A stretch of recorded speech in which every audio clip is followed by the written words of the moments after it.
plongée dans la PE, l'organisation des parents d'élèves, tu vois. Je me suis plantée dans toutes les associations qu'il y avait sur Saint-Quentin et sur les périphéries proches.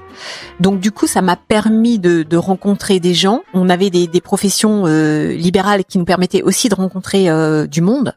Donc du coup, ça fait boule de neige. Quand tu rencontres tes aînés, ça crée un lien intergénérationnel. Tu connais l'histoire du village et les liens sont plus faciles.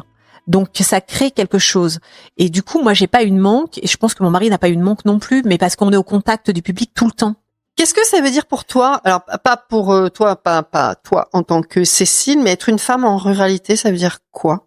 Est-ce que tu as une définition? Est-ce que tu as une vision? Est-ce que tu as envie de dire quelque chose là-dessus? Alors, elle me fait sourire ta question parce que est-ce qu'on la posera à un homme? Tu vois, je suis pas certaine. C'est, on dit toujours, qu'est-ce que c'est que d'être une femme politique? Qu'est-ce que c'est que d'être un homme? Un homme, on lui pose pas ça. Qu'est-ce que c'est que être une femme en ruralité? Une femme. Est-ce que c'est plus compliqué?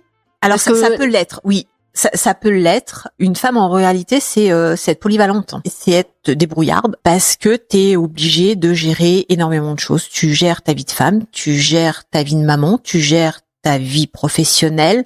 T'es dans la gestion tout le temps. Mais donc, les femmes en ville, c'est pareil. Alors, elles ont pas la contrainte de la mobilité très souvent. On en revient toujours à ça. Il y a une grande polyvalence en ruralité à avoir. Après, moi, j'ai pas trouvé d'obstacle en tous les cas. J'en ai peut-être eu, mais ils n'ont pas été suffisamment importants pour qu'ils me marquent. L'accès à l'emploi, par exemple. Alors ça, il peut être plus compliqué. Ne serait-ce que, par exemple, moi, dans mon domaine, j'ai pas de labo, tu vois. Région Centre, il y a pas de labo. Mais après, tout dépend de ton milieu professionnel. C'est clair que c'est pas forcément facile d'avoir une profession, je mets des guillemets quand je dis intéressante, mais que tu as choisi. C'est une possibilité. C'est-à-dire que il peut arriver que tu aies fait des études, mais que quand tu es en ruralité, tes études ne correspondent pas à l'emploi recherché. Et là, c'est compliqué. Pourquoi tu es pourquoi tu es devenue mère? Parce que alors avant cet engagement-là, est-ce que tu avais déjà eu des engagements politiques, associatifs? Est-ce que tu avais déjà été dans J'avais été maire des jeunes d'Orléans. C'est quoi ça? Eh oui, c'est un conseil municipal pour jeunes. Ah, la mairie d'Orléans avait lancé ça et effectivement, j'avais été élue maire d'Orléans. Je faisais pas partie d'un parti politique, et je suis arrivée avec mes idées un peu de citadine, mais j'ai un village que j'appelle toujours le Bel Endormi. Souvent on dit, tu vois, la Belle Endormie. Moi, je trouve que c'est le Bel Endormi parce que c'est un magnifique village, mais qui n'avait pas bougé depuis très très longtemps. Et quand je suis arrivée, je me suis dit, c'est un peu dommage. Il y a des tas de choses à faire, il y a des tas de choses à mettre en place, et finalement, c'est peut-être pas fait comme moi j'aimerais. Donc je vais faire des propositions. Puis les propositions que j'ai faites n'ont pas forcément été entendues. Ça m'a un peu chagrinée. Je me suis dit les élections arrivent. Qu'à cela ne tienne. Mais ça veut dire que les propositions que tu faisais, c'est parce que tu étais dans le conseil? Mais parce que je suis arrivée sur un conseil municipal qui était déjà en place. D'accord. Et comme on se le disait en off, pas une vraie Saint-Quentinoise, parce que un conseil municipal de père en fils, et avec des idées très arrêtées. Sauf que quand t'arrives et que t'es une néo-urbaine, t'arrives aussi avec d'autres idées, parce que avec une autre dynamique, un autre regard, et des fois c'est bien aussi d'avoir un autre regard, parce que ça relance quelque chose. Et moi, je trouvais que ce village, il avait besoin aussi peut-être d'avoir une nouvelle dynamique. Donc voilà. Donc je me suis dit, les élections arrivent, pourquoi pas, allons-y. Et puis ça a fonctionné puisque toute ma liste est passée. Bingo.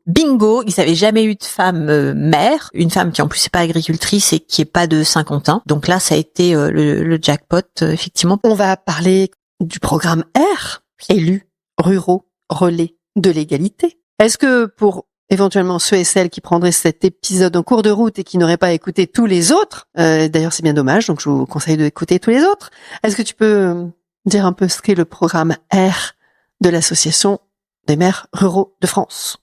Alors, c'est un projet qui a émergé en 2021 suite à un rapport d'information sénatorial qui était alarmant puisqu'en fait, ce rapport expliquait qu'il y avait extrêmement de violence, mais notamment en ruralité, il y avait beaucoup de féminicides, il y avait beaucoup de victimes et de violences intrafamiliales en ruralité. Et du coup, la MRF s'en est saisie. Et suite effectivement à ce constat, il y a eu la possibilité avec la MRF de créer des entités relais, donc et notamment des gens qui sont des élus relais.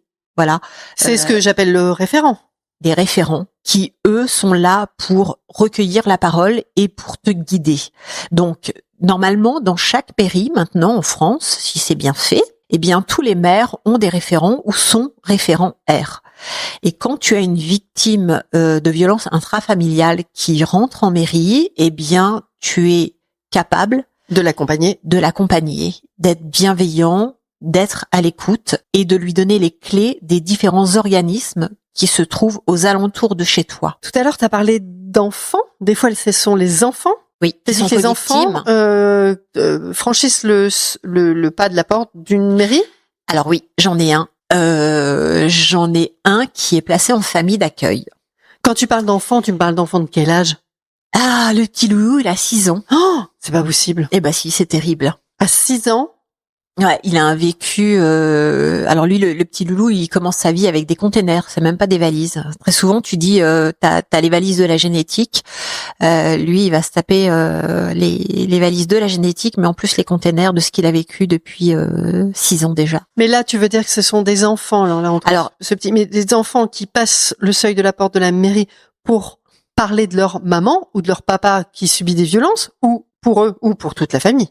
Alors là, pour le coup, c'est donc on a un violentomètre dans la mairie, et j'ai trouvé il y a quelque temps de cela un violentomètre pour les enfants que j'ai mis à la cantine. Et le violentomètre, donc il a des couleurs avec des smileys un peu rigolos, et on a un petit loulou qui est placé en famille d'accueil et qui posait problème à la cantine. Un jour, je suis appelée par la cantinière et je lui dis, mais écoute, explique-moi, dis-moi ce qui va pas. Est-ce que ton petit cœur il est triste? Est-ce que c'est parce que t'es énervé? Qu'est-ce qui s'est passé? Et là, il m'emmène au violentomètre et il me dit, voilà, je suis comme ça, mais parce que j'ai vu mon père. Et je savais qu'il était placé, donc je lui ai proposé, je lui ai dit, voilà, ce que je te propose, c'est que moi j'appelle ta famille d'accueil et ce soir, tu passes le seuil de la mairie, et à chaque fois que ça n'ira pas, si ta famille d'accueil est d'accord, parce qu'il faut l'autorisation quand même, eh ben tu viens me voir en mairie et on en parle. Et là, effectivement, je suis tombée des nues parce que je m'attendais pas à ça. Il était placé depuis pas très longtemps chez cette dame, et on a appris des tas de choses. Et là, on se dit, waouh, comment un petit doudou de 6 ans, il a pu vivre autant de choses.